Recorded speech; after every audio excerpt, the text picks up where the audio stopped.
can you understand why the fans are making a protest? I mean, there's never been a protest on the history of Earth that didn't disturb something. So, I mean, that's the nature of them. So, can you understand why they are doing it? I think the average fan, any fan of any club, can understand why they did it. And as they say, a peaceful protest or some sort of, united stand is grand. No problem with that. Make your voice heard. You're entitled to your opinion. Unfortunately, as I said, it just went that little too far. I don't know how they gained access to the ground. There's actually rumours there. They're saying it's some sort of an inside job. A gate was open or they were allowed in or whatever, which is disappointing because they would have made a really, really good statement. I think they would have put their point across brilliantly because the kickoff was going to be delayed and we knew that well in advance. So it got the kind of press that it wanted to get. But unfortunately, then it cost them the game, which I wouldn't think was their goal, even though they definitely wanted to disrupt. But looking at it as well, they also went down around the players' hotels. They blocked them in. They blocked in roads. So maybe it was another kind of a sinister, background, someone in the background there wanting it to be more destructive than had been originally planned. Yeah. Well, it certainly did. I mean, I suppose maybe the numbers, maybe did they not expect the numbers that turned up? And maybe that's why it turned into something that was a bit more troublesome than it was, as in the game being called off. It's disappointing because how did they fit this game in again? Yeah, this is going to be a massive headache there. I was just looking at the last set of fixtures that are coming up now, and literally between the two teams, they've got the 68th, the 9th, 12th, 16th, 19th, 23rd. So that's a game every 3/4 days. I don't know where they're going to fit this in. If they don't do it tomorrow, which was what Sky, I think, were hoping, say, look, it could be done on the Monday night instead. I don't know when they're going to fit this in. And it becomes a headache because it was such a pivotal fixture for the top four, for Chelsea, for West Ham, obviously for Liverpool. I guess to Man United, it probably a lesser extent. They're not really interested as far as the points. They're already safe. And they've bigger fish to fry insofar as they've got their semi-final second leg now on Thursday. So even at that, would they have wanted to play, if they do switch it to tomorrow night, would they have wanted to play Monday and then have to play Thursday again, even with the healthy goal advantage at Roma? I still don't think they want that, They wanted that out of the way and, to concentrate in the next 4 days. Yeah. When you look at Manchester United and you look at, I suppose, all the teams that were going for that European Super League, they're all millions in debt, hundreds of millions in debt. You look at Manchester United at the moment, they have, I think the Glazers have taken about 1.5 billion out of the club. They had a debt originally of about 600 million buying the club, which they heaped onto the club. And they're still something in the 500 millions in debt. So they've actually taken 1.5 billion out of the club, and the debt's still the same as it is. So that's a huge worry. I mean, if they were to kind of up and go, it could be shaky for them. You see, Man United's owners are a little bit unique in that manner, insofar as if you look at Liverpool, FSG, they've never taken a penny out of the club. But on the other hand, they don't invest any of their own money in the club, which you can accept if you run a really good business practice. If you look at Chelsea, it was mentioned on Sky Sports today, Roman Abramovich is just football crazy. That was their expression. And he plugs millions into that club and he just wants them to be number one. And I mean, in fairness to Abramovich, he supported them from day one. Every manager that's gone through the door, he's always aimed high. He's always brought in the best. He buys the best players. He's backed the managers to the hilt. I mean, Frank Lampard leaving, couldn't say enough nice things about him and the support that he got.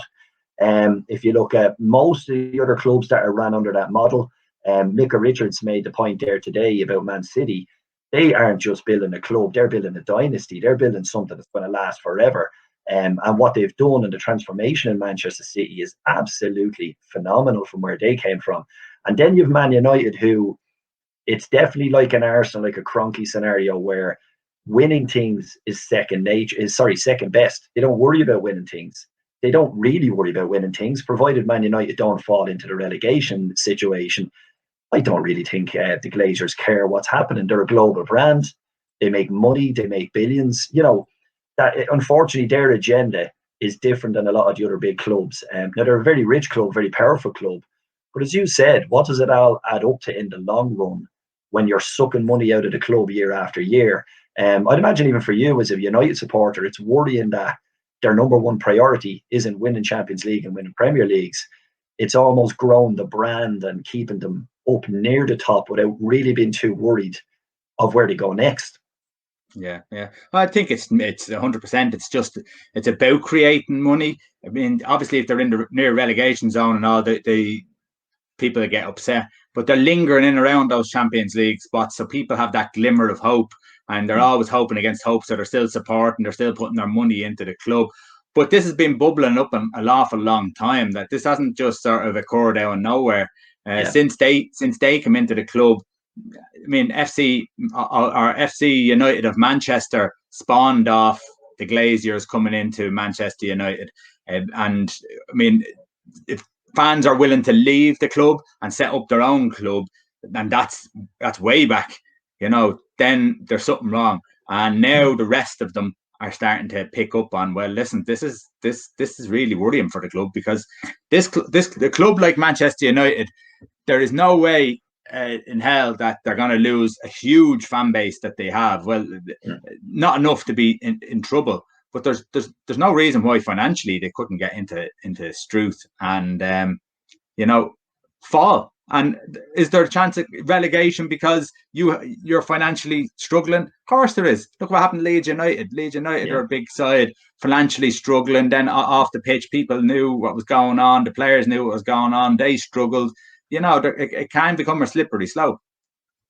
Yeah, I mean, if you look at Liverpool as the prime example, how many years ago was it now? Gillette and Hicks and Gillette nearly drove the club into complete insolvency at one stage. You were thinking to yourself, you owed RBS a couple of million, but like 180 million, whatever the loan was. People don't remember it now, but I can remember it then, because it was very, very clear that Liverpool could have gone under. We could have been docked to 15 points. Remember, they used to dock you when you went insolvent. There's not a lot of clubs come back from that. They generally drop, and they're generally in big, big trouble when that happens. So, I mean, Liverpool were on the doorstep of becoming insolvent, and it was only when FSG came in and recovered the club, and you've seen how long it's taken. Like, it wasn't an overnight scenario. It was a couple of years to get the bedding down and to get the foundations back again. So I think equally Leeds showed the opposite end of how badly a business practice can be ran, and the next thing you know, you find yourself in all sorts of trouble. It only takes to lose your top 2 or 3 players and not being able to bring in anyone to replace them for your club to fall. And I'm not saying it's going to happen to Man United. I think they're a massive, massive machine, but it's interesting the way the Glazers run it. I think it's a very dangerous system to have, where you're constantly sucking money out of the machine, despite the machine being so big. Yeah.